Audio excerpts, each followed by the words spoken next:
Hello, Aries. Aries Rising. Welcome to Quantum Connections Oracle with T-Bear. August 2025 read. This is for Aries Rising, Aries Moon, Aries Venus, wherever you find it in your natal chart. I ask that cross watchers be gentle with the space, and let's get started. Aries Rising. What do we have on this beautiful summer day in Northern California for you and eternally into the multiverse? What is there for the Aries and Aries Rising today? Bring in your guides, whoever helps you, whoever you talk to, your higher self. Tap into all the possibilities of free will on this beautiful day. Aries Rising. Welcome. Happy to have you guys. Whoever's here. It's my third month on YouTube and I'm loving it. So please like, share, subscribe to share the little magical stuff we offer here. And we're going to work with Kim Cran's Archetypes deck, the guidebook. I love her very much. So thank you to Kim Cran's. Aries, let's call in your ancestors. Let's call in Mama Earth and Papa Sky. Let's call in anyone you speak to or might be speaking to you. Any angels, ancestors, folks who walked before you. Aries. 2 hearts beat as one. Is something I experienced right before this. And I had a very difficult time with my candle and putting it together, and I cleaned it out. I had to clean it out to get it to light, and I had to get the perfect little rock under it.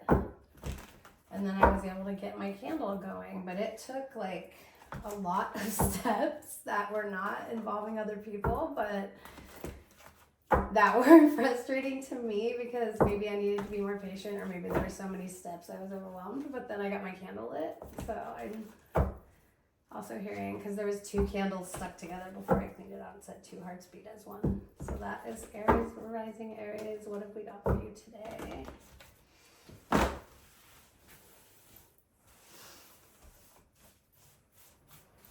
Two hearts beat as one, and my candle is going out.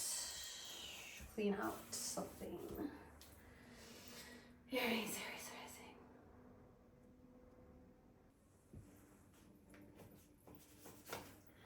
The ocean. Now that's new.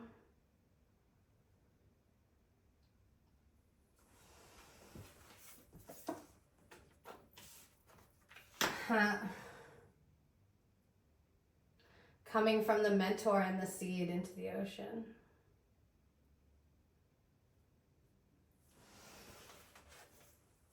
Going towards the storm.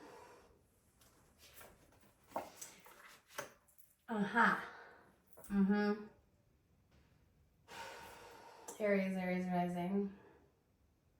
With just a little more guidance. Oh yeah. Okay. I'm going to read these as energy. I'm going to read these to you. Your current situation is the ocean. Your future is the storm. And where you've been is the seed. The ocean is like what makes these guys interact. The sky and the sea, these guys interact. There is no ocean and there's no storm within an ocean. This has tree energy with a pearl in it. This is like a tree ring, like lots of wisdom with the mentor energy above it. This is pretty arrived energy. This is like born for mentorship. This is like born under you were born under a good sign, you know? See? You were. Which means that you can harbor a good place for whatever you learned and be the shapeshifter in the ocean. Like the ocean it's like total release, right?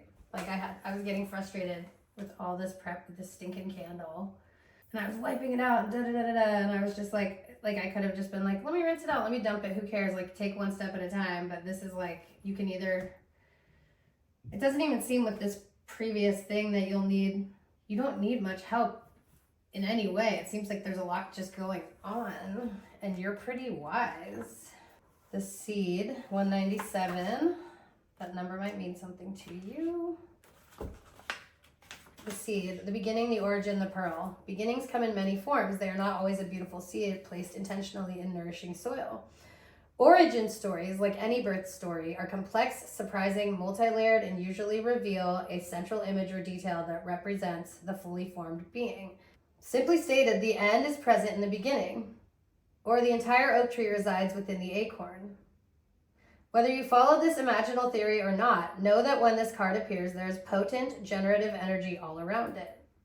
It stirs your very insides and usually results in an antsy, impatient feeling. Pay particular attention to what agitates you. My candle. It was irritating, right? I'm channeling you guys. As it's a sure sign of growth to come, you are bumping up against a growth edge. It is from the grit that the pearl eventually comes to be. Generative, fertile, germinating, building, or festering, stewing, and dormant. You know better with that mentor energy and the owl, but you know what? Like, two hearts beat as one. This talked about like, a beautiful seed placed intentionally in nourishing soil, and it says, multi-layered and usually reveal a central image or detail that represents the fully formed being. Simply stated, the end is present in the beginning. The entire oak tree resides within the acorn. So this is like two hearts beat as one, right?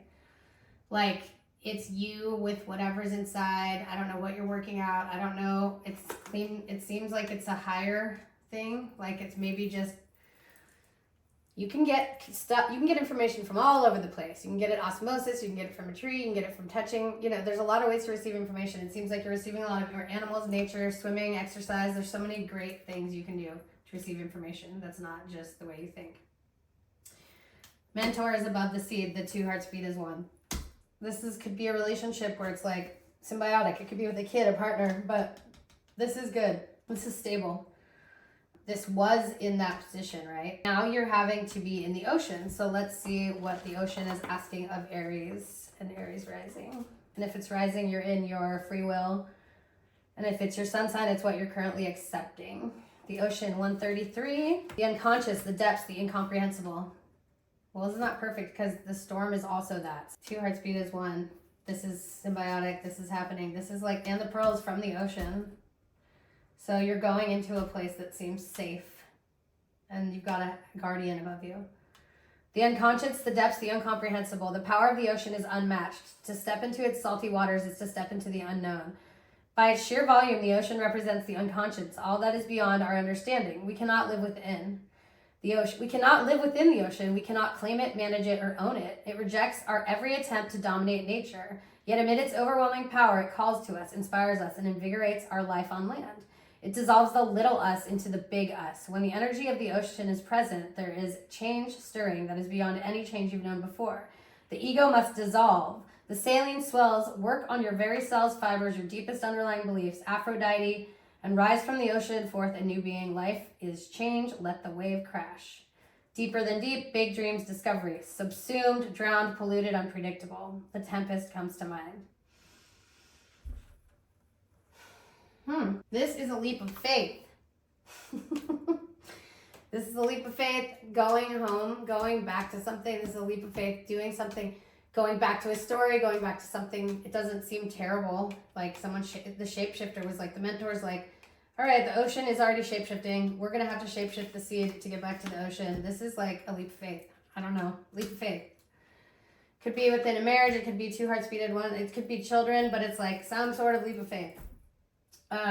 Let's see why the storm is here after the depths and the incomprehensible, because this is another level of that. So, and it's not necessarily for months and months. It could just be part of the process you're in psychically with yourself, with whatever your routine is. The storm.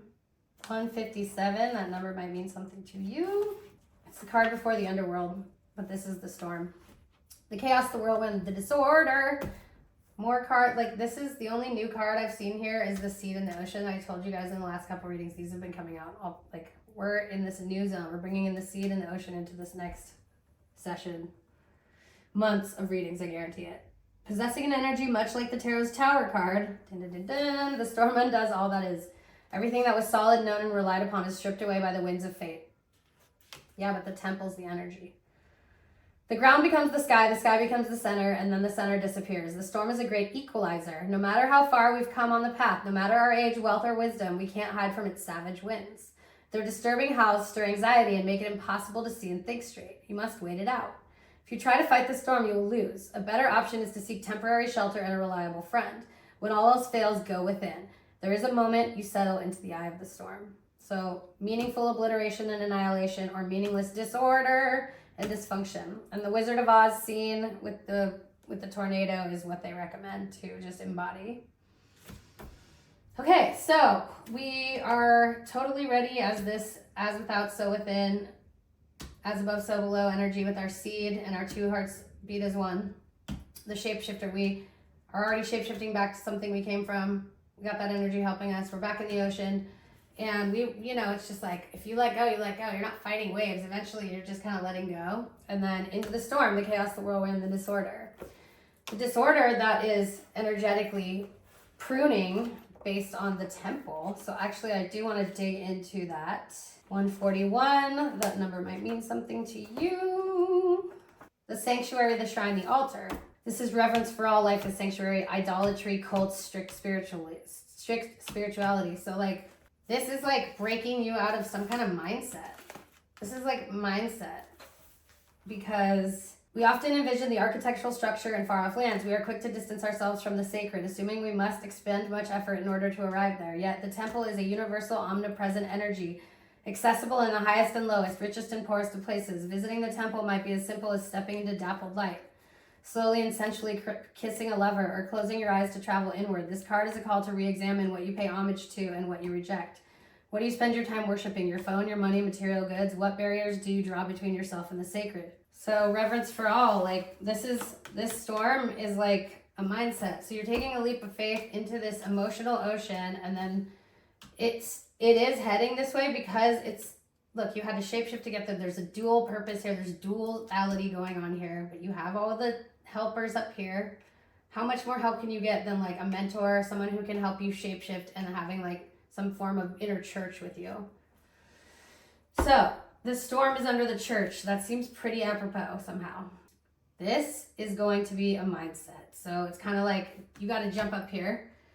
And what happens, let me pull something else that can help us understand like how to overcome the storm, Aries. The judge. Mindset. Judge yourself. How are you acting?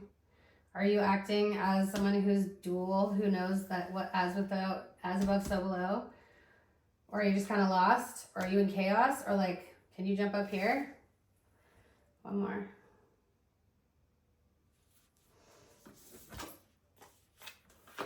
The judge and the father. Deal with some family issues. Deal with the past. I'm gonna grab you an animal card, Aries. Little animal friends can give us a little more guidance. Overall, this is like going back to origin story, renewed, revisiting something that you know is going to be hard, but you have the church-like wisdom from going with these guides up here to face some kind of maybe childhood wound, or face some self-judgment about something that is in your masculine, or if you've been out of your feminine alignment and you've been wanting to be able to relax instead of having to be in this energy. You want to be like that pearl and peaceful, but right now circumstances and life can't really abide. And then you got to clean out your candle, just like you have to wipe it clean for a second and get a little rock and restart. Just a little, maybe clean your toilets. They say that's good with feng shui. Anticipation, the quail, and the rooster, and communication. Anticipation, communication, and home. Quail, rooster, beaver. You don't have to anticipate much because the storm is going to push you, and you are going to have self-communication and have to judge yourself, and then you get to go like home, which is home back to the ocean. The shapeshifter, the mentor, the temple are kind of home, and the storm is like a passing thing. So go back to the mentor and the seed. Aries. Much love to you. Thank you so much. Quantum Connections Oracle with T-Bear. I hope any of this made sense or helped you in any way. I hope the symbology of things help you. And don't forget to check out your rising. So I will see you in a little bit. Till next time.